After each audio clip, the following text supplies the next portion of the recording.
Alright boys, welcome back. Today I'm coming at you again with another leg day video. So we're going to start off with some band dislocations and lateral raises.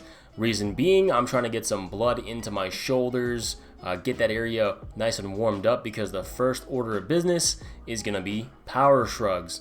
Now, if any of you are wondering why I got power shrugs on a lower body day, on a leg day, it is part of the upper body. It doesn't really make any sense.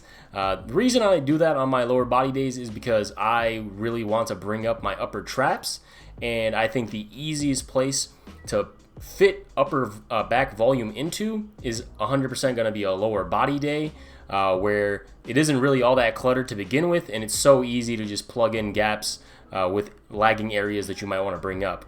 Now, moving forward, as we go deeper into the set, I'm going to cap out at 350 pounds on the bar. This is a little trap bar. I like doing it power shrugs with trap bar because this way I avoid absolutely obliterating my Johnson.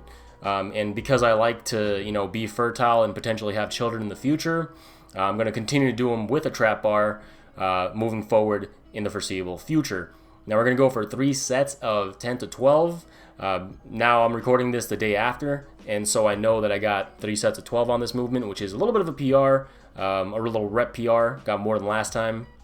So yeah, 3 sets of 12 with 350 pounds.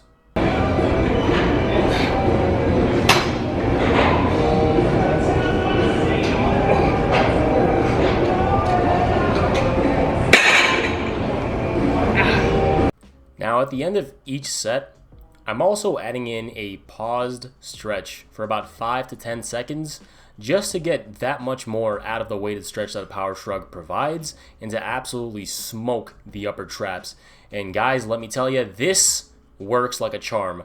I'm again recording the day after, and boy, my upper back is just smoked. I'm sore beyond belief. Everything hurts. My life is complete and utter misery, and I couldn't be happier for it. So, it's just nice to know that it's working, and you can see here, traps are popping. They're coming up, boys. I'm going to have a little trap transformation video coming out. Going to spill the beans on how to get big old mountainous goddamn traps that just eat up your neck and make you look like a house. Coming soon here, so look out for that. I'm going to tell y'all all the juicy tidbits. Now moving on to the actual leg portion of this leg day, we got lying leg curls. This is a movement that I've been neglecting for a little too long, and it's become sort of a weak point for me. I'm only doing working sets here with 95 pounds, aiming for 3 sets of 10 to 12. Luckily, I was able to get 12 across the board. That took a couple weeks to kind of build up to, and so moving on in the next session, I will be increasing the weight. But yeah, sort of overall weak at leg curls, and I really want to bring them up. Also, benefits include just better knee health, warming up your knees ahead of time in the workout, so that when we get deeper into it and we got a lot of knee flexion going on, it'll be easier for the knees to handle all that extreme range of motion because there's blood in the joint already, and things will just move more smoothly. Now for the king of the show, we got Romanian deadlifts. I absolutely love this movement. And currently I actually am cutting, and I've lost about 10-12 pounds or so, and so my strength has taken a little bit of a hit. So the heaviest I'm really going here is 225 pounds for 3 sets of 8. I'm really focusing on form, really focusing on controlling that eccentric, getting that stretch, really getting everything out of the weight, and just making sure that I'm utilizing everything at my disposal before I move forward as far as weight on the bar. So this is a movement where you can keep going heavier and you can keep sacrificing basically your form and what you get out of the movement, but you have to remember that at the end of the day, you are doing Romanian deadlifts for a hypertrophy benefit, and the goal is to increase your hamstring and your glutes and your upper back and your lumbar erectors.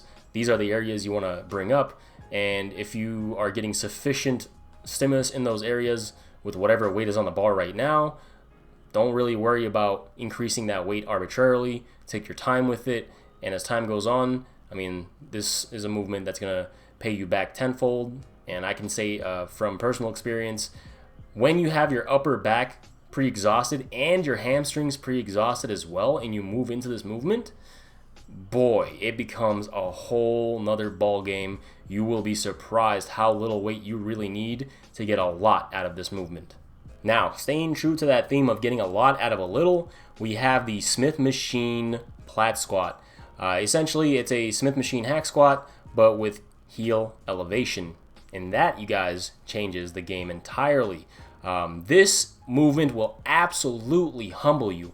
If you are somebody who's used to squatting a lot of weight, and you're using a low bar position, you're really utilizing a lot of your posterior chain, going to parallel, and kind of bouncing out of the bottom, boy, let me tell you, you're gonna have to leave your ego at the door, because when you do this movement, you are gonna be astounded at how little weight you need to absolutely kill yourself doing this movement. It's wild. I got 50 pounds on the bar. 50 pounds. Look at how ridiculous that looks. It looks stupid as hell. What is that? It looks like I got 2 cookies on there. And yeah, look at me. I am in agony. I am in absolute suffering. I'm pain. This is horrendous. Look at it. You can listen to this sound. That's a grown man. You're looking at a grown man. You know what I'm saying? And that wasn't voluntary. I couldn't hold that in. I couldn't hold that back. I literally try to be as quiet as possible when I'm doing my sets, and I could not hold that back, guys. That's 50 pounds on the bar making me do that. And that's all 100% pure quad stimulation. And after I was done with these sets, guys, I could barely freaking walk. Now, let me tell you, you're going to get more for your quads doing something like this than you're going to get from the squat example I mentioned earlier. This is how you directly attack and build a muscle that is lagging behind, especially if you're genetically predisposed to having that muscle lag behind when doing a compound lift.